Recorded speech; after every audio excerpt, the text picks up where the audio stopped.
Title.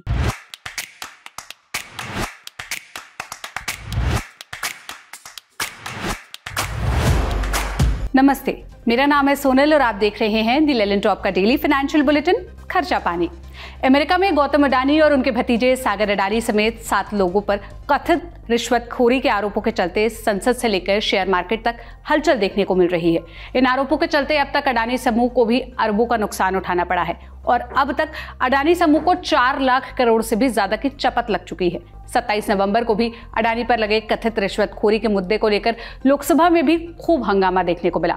वहीं अब green energy limited की तरफ से एक बड़ा बयान आया है। कंपनी ने बयान जारी कर साफ किया कि गौतम अडानी, उनके भतीजे सागर अडानी और कंपनी के सीनियर अधिकारी विनीत जैन पर अमेरिका में विदेशी भ्रष्ट आचरण अधिनियम यानी FCPA के उल्लंघन का कोई आरोप नहीं लगा है। साथ ही कंपनी ने मीडिया में छपी उन सभी रिपोर्ट्स को भी झूठा बताया है जिनमें कहा गया कि गौतम अडानी और सागर अडानी अमेरिका में विदेशी भ्रष्ट आचरण अधिनियम के तहत रिश्वत देने के भ्रष्टाचार के आरोपों का सामना कर रहे हैं। अडानी ग्रीन एनर्जी लिमिटेड की तरफ से स्टॉक एक्सचेंज को यह जानकारी दी गई है। अडानी ग्रीन लिमिटेड ने अपने बयान में आगे कहा कि अमेरिकी न्याय विभाग के अभियोग में सिर्फ एक्सियोर पावर और एक कनाडा के प्राइवेट इक्विटी फर्म CDPAQ के अधिकारियों पर रिश्वतखोरी का आरोप लगाया गया है।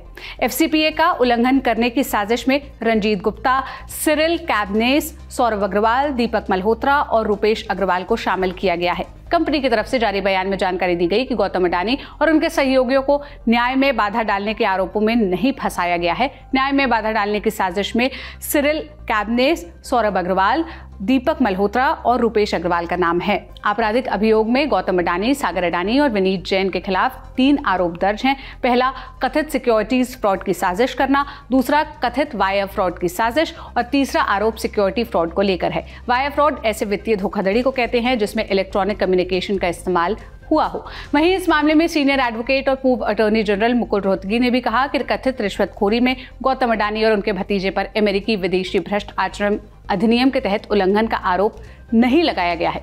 मीडिया को जानकारी देते हुए रोहतगी ने कहा कि आरोपों में इस बात का जिक्र किया गया है कि अडानी ने सोलर एनर्जी से जुड़े कॉन्ट्रैक्ट्स पाने के लिए भारत में मोटी रिश्वत दी, लेकिन इसमें यह उल्लेख नहीं किया गया कि उन्हें किस तरह की रिश्वत दी गई। मुकुल रोहतगी ने आगे कहा, इस अभियोग में 5 आरोप हैं, लेकिन 1 और 5 आरोप या धाराएं अन्य की तुलना में ज्यादा महत्वपूर्ण हैं। गौतम अडानी और उनके भतीजे पर FCPA के तहत आरोप नहीं लगाया गया है। FCPA भारत के भ्रष्टाचार निरोधक अधिनियम की तरह है। इस बीच अडानी ग्रीन एनर्जी की तरफ से सफाई आने के बाद बुधवार को अडानी समूह की कंपनियों के शेयरों में भारी उछाल देखने को मिला। समूह के शेयर मार्केट में लिस्टेड 10 कंपनियों के शेयरों में 20% तक उछल गए, जबकि ज्यादा फायदा अडानी टोटल गैस और अडानी पावर को हुआ। इन दोनों कंपनियों के शेयरों में 20% की जोरदार तेजी देखी गई, जबकि जिस कंपनी को लेकर अडानी समूह मुश्किलों का सामना कर रहा है यानी अडानी ग्रीन एनर्जी, इस कंपनी के शेयर भी बुधवार को 10% उछलकर 988 रुपए के पार पहुंच गए। अडानी एनर्जी सॉल्यूशंस का शेयर भी 10% बढ़कर 661 रुपए के आसपास पहुंच गए। अडानी इंटरप्राइजेस के शेयर 11% बढ़कर 2399 रुपए पर पहुंच गए और अडानी पोर्ट्स में भी करीब 6% की तेजी आई, जबकि अडानी विल्मर का शेयर 8% बढ़कर बंद हुआ। अडानी समूह की सीमेंट कंपनियां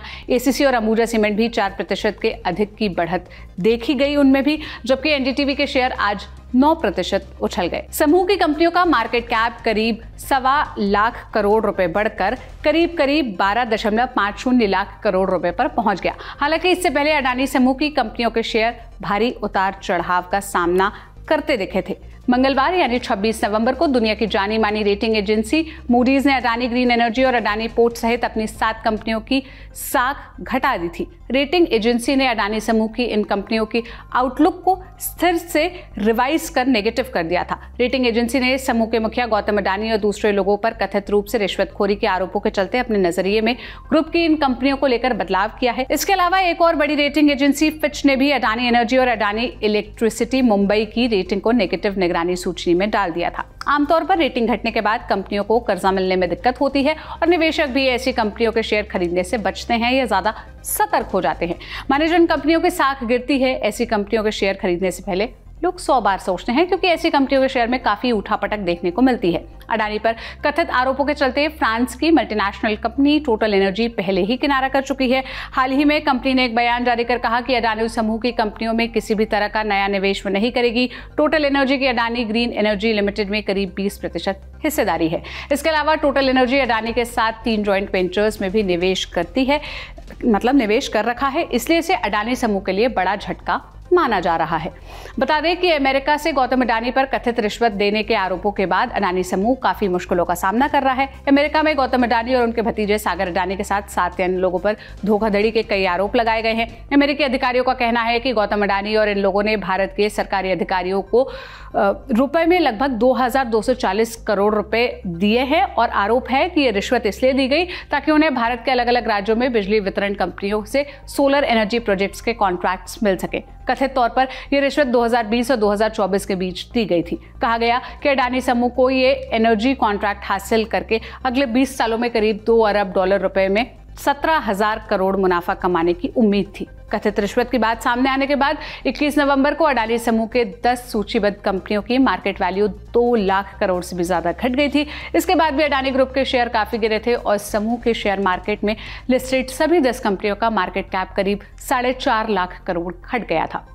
साल 2023 की शुरुआत में भी अमेरिकी शॉर्ट सेलर हिंडनबर्ग रिसर्च की रिपोर्ट के बाद अडानी समूह के शेयर बुरी तरह से गिरे थे। हिंडनबर्ग ने अडानी समूह पर स्टॉक मैनिपुलेशन और बही खातों में गड़बड़ी समेत 88 आरोप लगाए थे। खैर, इस मामले में जो भी अपडेट आएगा हम आप तक पहुंचाते रहेंगे। लल्लन टॉप की नजर इस मुद्दे पर बनी हुई है। ये बुलेटिन लिखा था मेरे साथी प्रदीप यादव ने। मेरा नाम सोनल है। आप अपनी राय हमसे कमेंट बॉक्स में जरूर साझा करिएगा। अगले एपिसोड तक अपना खूब ख्याल रखें। शुक्रिया।